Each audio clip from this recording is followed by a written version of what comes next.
Everybody can stand up and do good when everything is all good. Everybody can smile when it's sunshine. Everybody can do right when everything is going right. Everybody can do that. But everybody can't face opposition, adversity, and challenges and say, I've been waiting on you to come. I'm going to embrace you, and I'm going to figure out a way to use you, because you would never turn me into a different person. You would never make me a person that people don't recognize before the adversity. You ever seen a person that faced something and you don't even recognize it? Like, the thing I've learned about life, like, everybody is in different businesses, per se. But at the end of the day, we're all in the people's business. And what I mean by that is, every day we have a chance to impact somebody's life, right? And I firmly believe with the things we're part of and the things we do, we all have to have a purpose that's a lot greater than ourselves. So when we hit things that we don't understand and that brings us a certain level of discomfort and that hurts us and we just can't pull the grips on it, when we have to encounter things like that, we have to step back and we have to figure out, how can I use it? And a lot of times as people, like, naturally people are selfish, right? And what I mean by that is, they approach situations and they say, what can I extract from this situation and how can it benefit me? But the moment an individual shifts their perspective and shift their mentality and shift their attitude from me to we, that is the moment an individual becomes literally dangerous.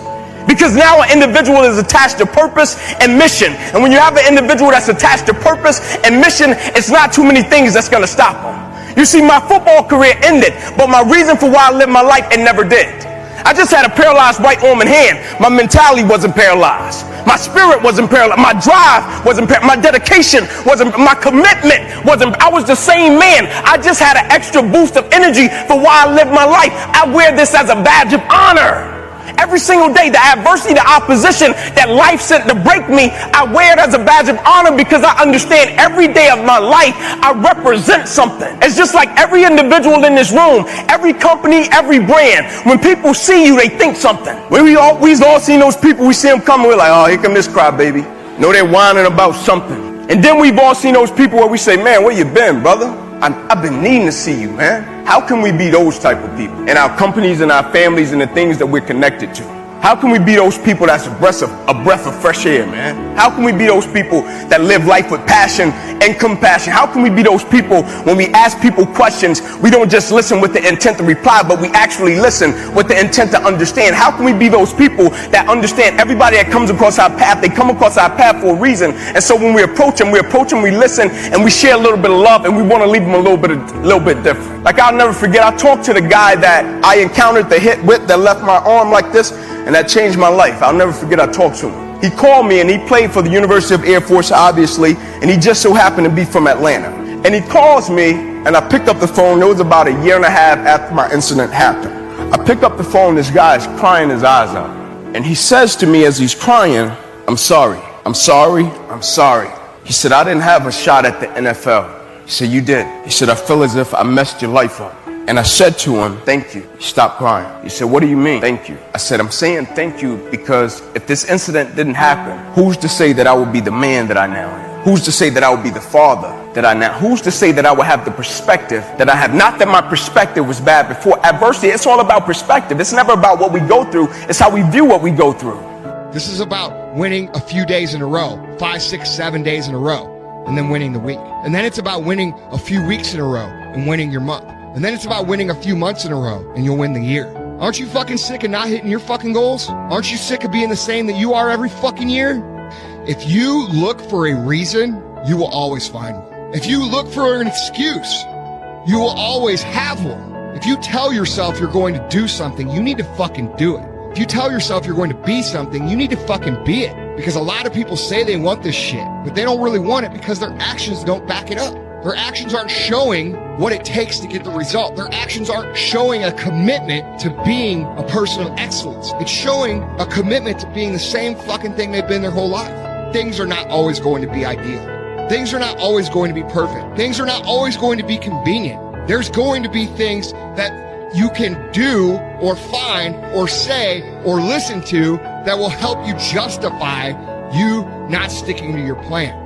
But successful people know this and they stick to the plan regardless. They understand that things are going to get tough. They understand that things are going to be hard. They understand that things are going to be inconvenient. They understand there's going to be weddings and holidays and vacations at every turn of our existence. You don't believe in yourself because you lied to yourself for years and years and years. You've told yourself this was the time. This was what I was going to do. I'm going to do it this time, and I'm serious. I'm serious this time. Seriously.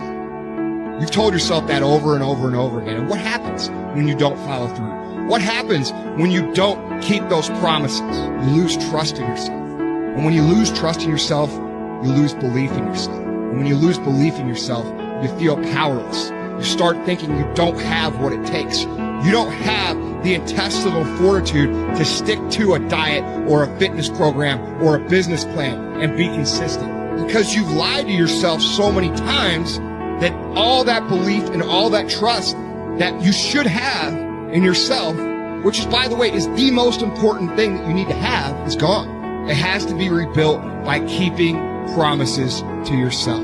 Now, there's a lot of talk these days about, not just talk, actually it's happening, addictions. Many people are addicted to all kinds of things, substances, but one of the greatest addictions, or rather the greatest addiction, you never read about it in the papers, because the people who are addicted to it don't know it. It's the addiction to thinking.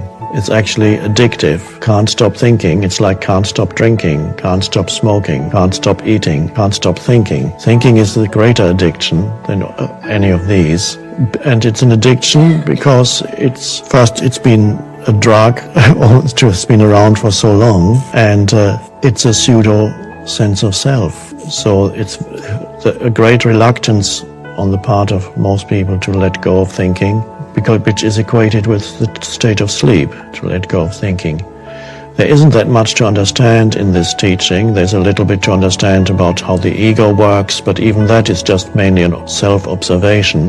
The main thing about it is presence. And presence is a space of no thought, but presence can also be there in the background even when thinking is happening.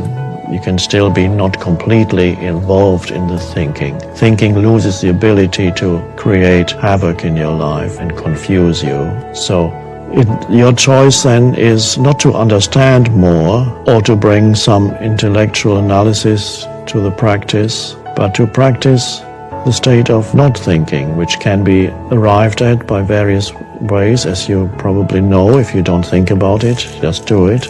Becoming more aware of the present moment and accept it as it is slows down the overactive mind, is one thing. Because a lot of the overactivity of the mind is an attempt to get away from the isness, the simplicity of the present moment. So to become more aware of the present moment as a practice, have perhaps little pointers in your office, at home, in your car. Let's say present moment or whatever, or a symbol for it.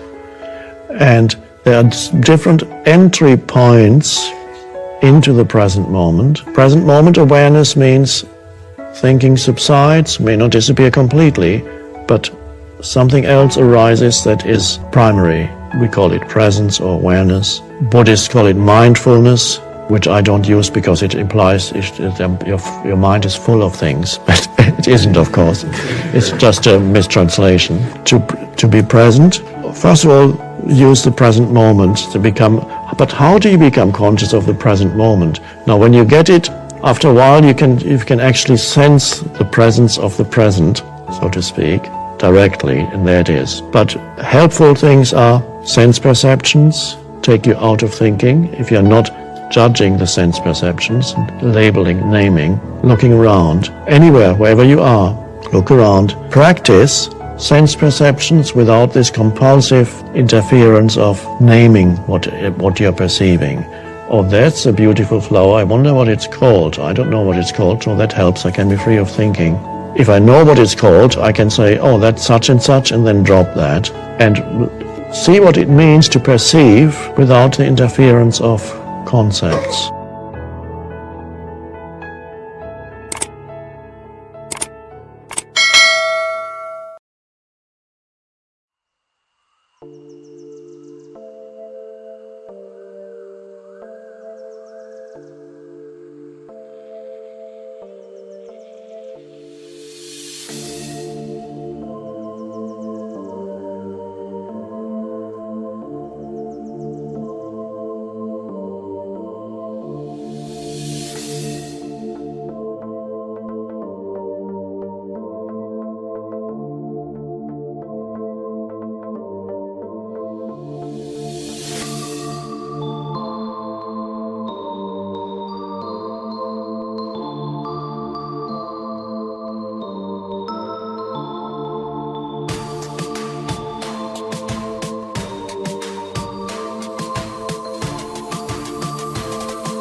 is down, what's left is right. Chasing stars and holding you. I can't see the end, but we'll see it through.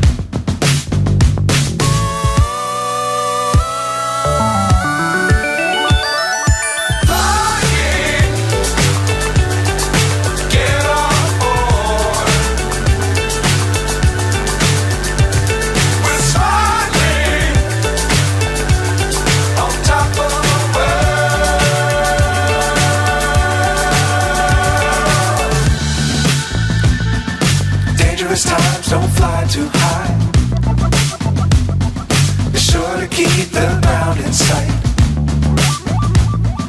Fly forever if you keep it tight. Love the world but keep the sky on your mind.